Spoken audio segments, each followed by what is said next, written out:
On April 8, 1900, Swami Vivekananda gave a lecture in San Francisco on the topic is Adhvaitha Vedanta the religion of future. Now, as you all know, our channel is all about Advaita. So, I wanted to explore this lecture of Swami Vivekananda and I wanted to discuss the significance of Advaita Vedanta within three important parts of this video to understand how Advaita Vedanta can be the new religion of the world and it can be a mature religion for the future of humanity. And we will also learn by the end of this video how we can make use of the teachings and the concepts which are talked about in Advaita Vedanta to drastically transform our lives so that we can joyfully create and live a fulfilled life. The Advaita channel is about conscious living and conscious creation. Here we explore Vedanta and various ancient teachings from India to understand the nature of reality and to consciously create our lives. So make sure to hit like and subscribe to our channel to help us spread this knowledge. Coming to part 1, here let's understand the nature of a religion and the basic premise of Advaita Vedanta. Now, every religion says that it is telling the truth and every other religion is false. But does that seem logical to you? It is said that there are around 4,200 religions that are documented in this world today. And we don't know how many thousands or lakhs of religions were there in the past. Now, to say only my religion is true and all the other religions are false does not seem practical or logical.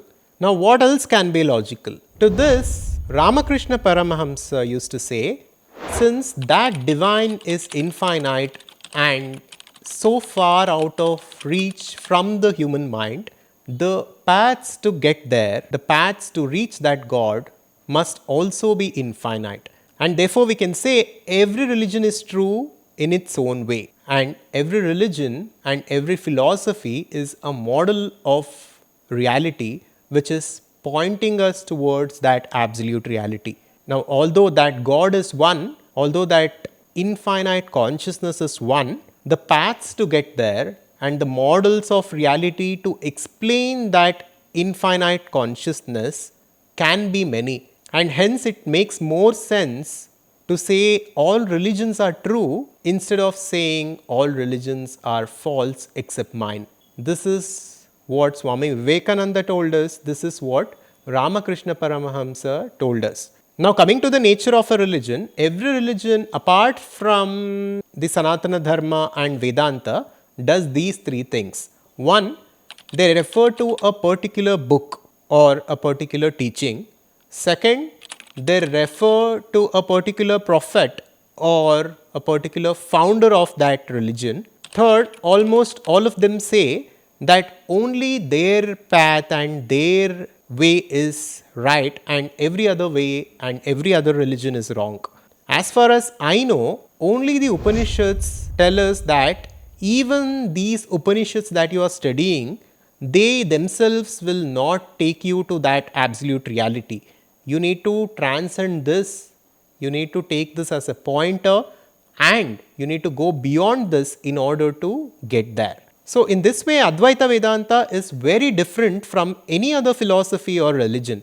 It does not say that only it is real or absolute. It acknowledges that this is also a model of reality. This is also a pointer which is pointing towards that absolute reality. And many religions portray God as a king who sits on a throne and who judges his disciples, who punishes them, who rewards them based on their actions. This is the teaching that has been given to us by many religions. But Advaita Vedanta talks about God in a very different way. Advaita Vedanta does not give prominence or does not describe the absolute reality as something with a form. What Advaita Vedanta tells us is that pure consciousness is absolute, and it is from which the universe has emerged, and it is in which the universe has emerged.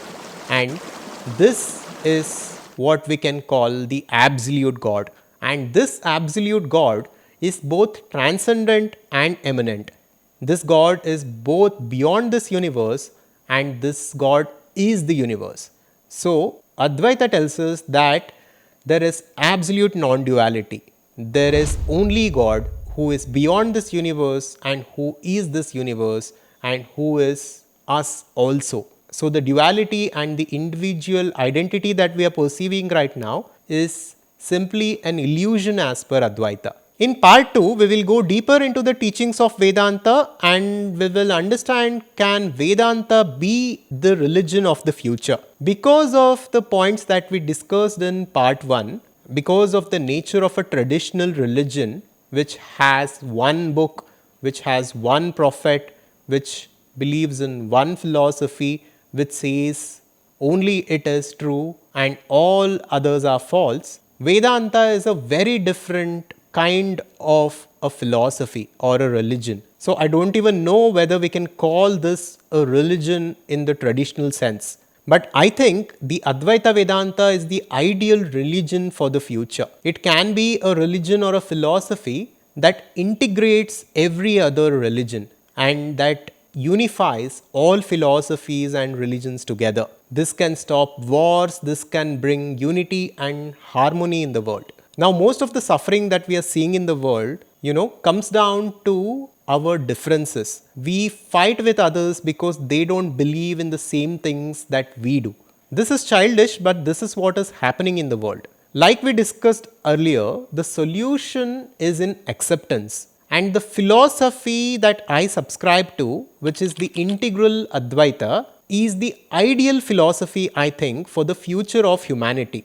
It can be a foundation which accepts and which unifies all other philosophies and religions. Through the understanding of Advaita, we understand that only consciousness exists and the duality is a mere illusion.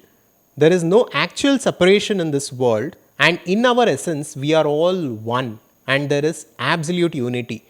And every religion and every philosophy is a model of reality, which is pointing us towards that God or that infinite intelligence that is beyond mind.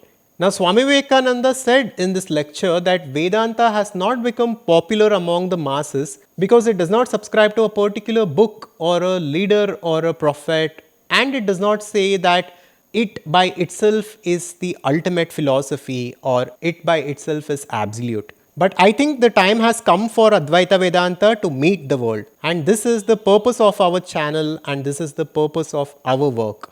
And I think for a mature audience and a mature civilization, this philosophy makes a lot of sense. A philosophy that subscribes to unity and harmony, a philosophy that talks about universal oneness, about love and about God, and a philosophy that the modern science cannot disprove. And in fact, the modern science validates is what we need for this generation. And the teachings of Advaita Vedanta cannot be refuted by modern science. What Vedanta simply talks about is the nature of consciousness. It simply says that matter is appearance, just like what quantum physics today says.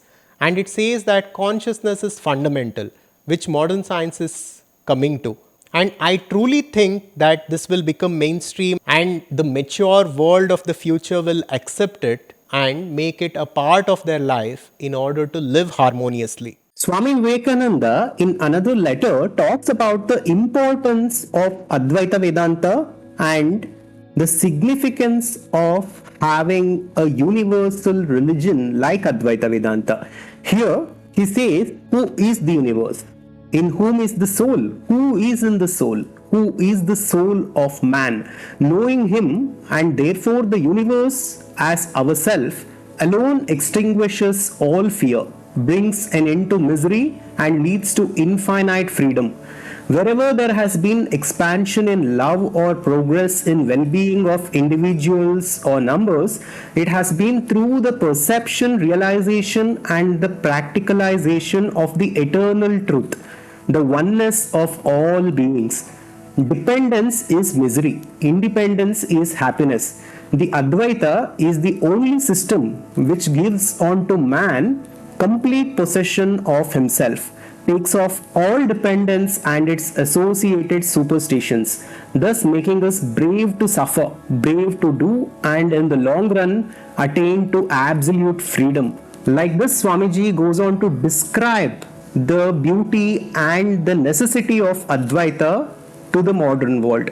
And in the same speech about whether Vedanta can be the future religion for the world, Swami Vivekananda goes on to say, no book, no person, no personal God. All these must go. Again, the senses must go. We cannot be bound to the senses.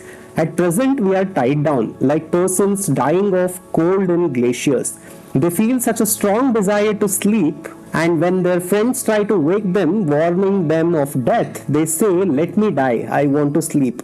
We all cling to the little things of the senses. Even if we are ruined thereby, we forget there are much greater things. And what does Vedanta teach us? In the first place, it teaches that you need not even go out of yourself to know the truth.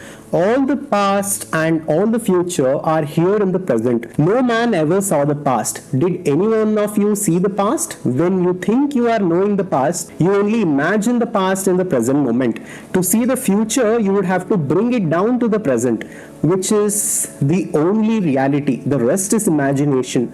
This present is all that is. There is only the one. All is here right now. All that is and was and will be is here in the present. Let anybody try to imagine anything outside of it. He will not succeed.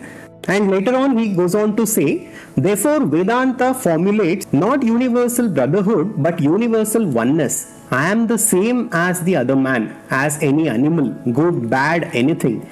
It is one body, one mind, one soul throughout. Spirit never dies. There is no death anywhere. Not even for the body. Not even the mind dies. How can even the body die? One leaf may fall. Does the tree die? The universe is my body.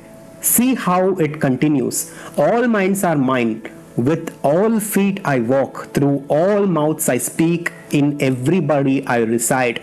And if the Vedantic knowledge spreads, the whole humanity will become spiritual. But is it possible? I do not know. The old superstitions must run out. You are all interested in how to perpetuate all your superstitions. Then there are these ideas of the family brother, the caste brother, the national brother, etc. All these are barriers to the realization of Vedanta.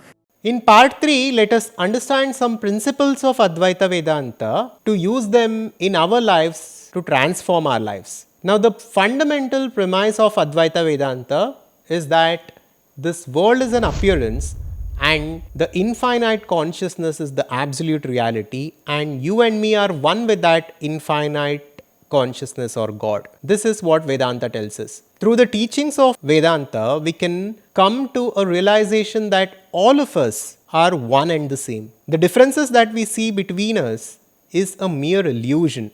It is only at the surface level. At the deepest level, we are all one. And when this sinks in this civilization, obviously the wars, the division, subjugation, the crime, everything subsides slowly. And moral values become a natural way of life. And the teachings of Advaita also tells us that we are that infinite consciousness. And they tell us that we are not this body and mind which we have right now identified ourselves with. And instead we are that infinite consciousness within which the universe itself exists. So you are not in this universe. The entire universe is within you, says Vedanta. This is an empowering thought. This is in fact true, but right now it is a thought in our mind. And this thought is a seed that needs to be planted in our mind and needs to be cultivated carefully. And once we digest this knowledge, this will become a natural part of our life. We begin to take complete responsibility for who we are and for the world around us. And this is the ideal way of living. And Advaita Vedanta does not just talk about tolerance or secularism, but instead talks about universal acceptance. Now, I will explain to you the difference between tolerance and acceptance. Tolerance is a compromise. Now, I'm at my office and I don't like the person who is sitting next to me, but I adjust because I have to. This is tolerance. This is secularism. This is what is happening in the world. What is the consequence of this?